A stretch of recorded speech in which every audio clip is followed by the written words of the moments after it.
ছন্দে ছন্দে হিসাব বিজ্ঞান অর্জন করি প্রকৃত জ্ঞান। ব্যয় সম্পদ আদায় চিনতে পারলে কে ঠেকায়। হিসাব বিজ্ঞানের প্রিয় শিক্ষার্থী বন্ধুরা, আশা করি সকলেই ভালো আছো তোমরা।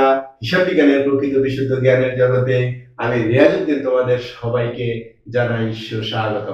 প্রিয় শিক্ষার্থী বন্ধুরা, তোমরা এই ক্লাসটি থেকে জানতে পারবে দীর্ঘমেয়াদী দায় বা স্থায়ী দায় এবং চলতি দায় বা তরল দায় সম্পর্কে সংজ্ঞা, উদাহরণ ও তাদের তালিকা। আর যথারীতি রয়েছে ইংলিশ ভার্সন বা ইংলিশ মিডিয়াম তথা অনার্স মাস্টার্সের শিক্ষার্থীদের জন্য কি পয়েন্টগুলোর ইংরেজি শব্দ। প্রথমেই দেখো শিক্ষার্থী বন্ধুরা, স্থায়ী দায় বা দীর্ঘমেয়াদী দায় এর ইংরেজি হলো fixed liabilities or long term liabilities.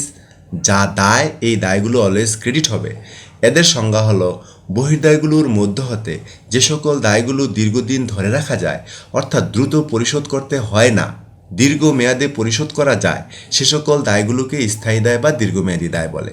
যেমন ঋণ, ঋণপত্র, বন্ধকি ঋণ, দীর্ঘমেয়াদী নোটস, ইজারা দায়, কর্মচারীদের পেনশন ফান্ড, কর্মচারীদের গ্র্যাচুইটি ফান্ড ইত্যাদি। এবার শিক্ষার্থী বন্ধুরা, আমরা চলতি দায় সম্পর্কে জানবো, যার ইংরেজি কারেন্ট লায়াবিলিটিস। এগুলোও দায়, এগুলোও সব ক্রেডিট হবে।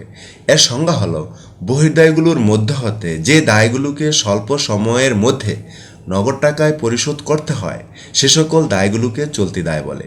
যেমন ব্যাংক জমাতিরিক্ত, প্রদেয় বিল, প্রদেয় নোট, প্রদেয় হিসাব, প্রদেয় কর, প্রদেয় লভ্যাংশ, অদাবিকৃত লভ্যাংশ, প্রস্তাবিত লভ্যাংশ, ঘোষণাকৃত লভ্যাংশ, বিবিধ পাওনাদার, স্বল্পমেয়াদী ব্যাংক ঋণ, প্রদেয় ব্যয়সমূহ, অগ্রিম আয়সমূহ, বকেয়া ব্যয়সমূহ, আয়কর সঞ্চিতি, যে কোনো ভবিষ্যৎ ব্যবস্থা এবং যে কোনো প্রদেয় ইত্যাদি। চলো শিক্ষার্থী বন্ধুরা, এবার জেনে নিই তড়িৎ দায় কি। তড়িৎ দায়ের ইংরেজি কুইক লায়াবিলিটিস। এগুলোও দায়, এগুলোও ক্রেডিট। এদের সংজ্ঞা হলো তড়িৎ শব্দের অর্থ তাড়াতাড়ি বা দ্রুত, তাই যেই দায়গুলোকে অতি দ্রুত নগদ টাকায় পরিশোধ করতে হয় সে সকল দায়গুলোকে তড়িৎ দায় বলে। আর শিক্ষার্থী বন্ধুরা, আধুনিক যুগে এসে এই তড়িৎ দায় বলতে চলতি দায়কেই বোঝায়, তাই যেগুলো চলতি দায় সেগুলোই তড়িৎ দায়। কিন্তু আমরা পূর্বে জানতাম এই চলতি দায়গুলো থেকে শুধু ব্যাংক জমাতিরিক্ত বাদ দিলে যে দায় দাঁড়ায় সেটা হলো তড়িৎ দায়। যাই হোক, এটার এখন মনে রাখার দরকার নাই, তোমরা মনে রাখবে চলতি দায় মানি তড়িৎ দায়, তড়িৎ দায় মানি চলতি দায়।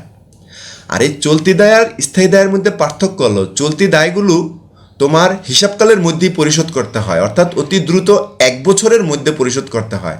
আর এগুলো স্থায়ী দায় যেগুলো, সেগুলো তুমি 1 বছর পরে, অর্থাৎ 2 বছর পরে, 3 বছর পরে বা 5 বছর পরে পরিশোধ করলেও সমস্যা নেই। এই জন্য একে বলা হয়েছে স্থায়ী দায়।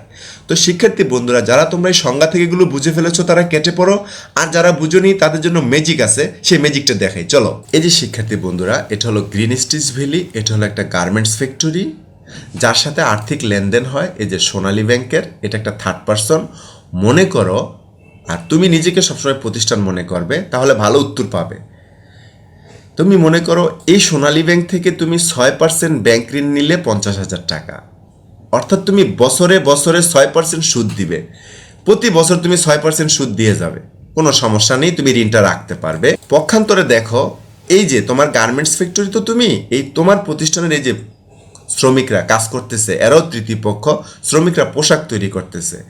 এখন মনে করো এই শ্রমিকরা তোমার কাছ থেকে 30,000 টাকা বেতন পাবে, তুমি এখনো প্রদান করনি তাদের বেতনটা, হয়তো 1 মাসের বা 2 মাসের বেতন বকেয়া রয়ে গেছে। এখন একটু খেয়াল করো শিক্ষার্থী বন্ধুরা, এই যে সোনালী ব্যাংক থেকে তুমি যে ঋণ নিছো 50,000, সে তোমার কাছে 50,000 পাবে। এখন তুমি যদি বছর বছর 6% সুদ দিয়ে যাও, তুমি এটা 2 বছর, 3 বছর, 5 বছর রাখতে পারবে, সোনালী ব্যাংক তোমাকে ডিস্টার্ব করবে না। এখন শিক্ষার্থী বন্ধুরা খেয়াল করো, এই সোনালী ব্যাংক তোমার কাছে 50,000 টাকা পায়, এটাও দায়। আবার তোমার কর্মচারীরা তোমার কাছ থেকে 30,000 টাকা পায়, এটাও কিন্তু দায়। একটু খেয়াল করো এই দুই দায় সম্পর্কে। দুই দায়ের গুরুত্বটা হলো, সোনালী ব্যাংক যে 50,000 টাকা পায়, তার তুমি বছরে বছরে 6% যদি তুমি সুদ পরিশোধ করে যাও, তাহলে তুমি এই দায়টা 5 বছর, 10 বছর পরে পরিশোধ করলেও সমস্যা নাই।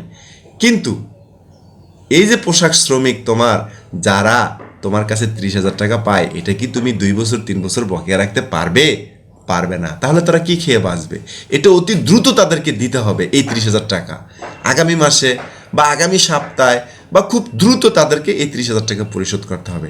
কিন্তু এই 50,000 টাকা, এই যে ব্যাংক থেকে যে 50,000 টাকা আনছো, এটা অতি দ্রুত পরিশোধ করার কোনো প্রয়োজন নাই। এই জন্য এটা হলো দীর্ঘমেয়াদী দায় বা স্থায়ী দায়, আর এই দায়টা হলো তোমার চলতি দায়।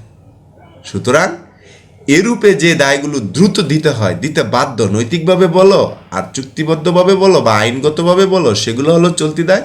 আর যেগুলো তুমি দীর্ঘদিন পরেও পরিশোধ করলে সমস্যা নেই এরকম, সেটা হলো তোমার স্থায়ী দায় বা দীর্ঘমেয়াদী দায়। ধন্যবাদ প্রিয় শিক্ষার্থী বন্ধুরা, আশা করি তোমরা অত্যন্ত তথ্য নির্ভর এবং বিশেষ কৌশল নির্ভর ও বিস্তারিত ব্যাখ্যা বিশ্লেষণমূলক এই ক্লাসটি থেকে ব্যাপক উপকৃত হয়েছে। তাই অনুরূপ ক্লাস পেতে, শুনতে পয়েন্ট অফ অ্যাকাউন্টিং এর পরবর্তী ক্লাসগুলো দেখার আমন্ত্রণ জানিয়ে তোমাদের সবার সুস্বাস্থ্য কামনা করে আজকের মতো এখানে বিদায়। আল্লাহ হাফেজ।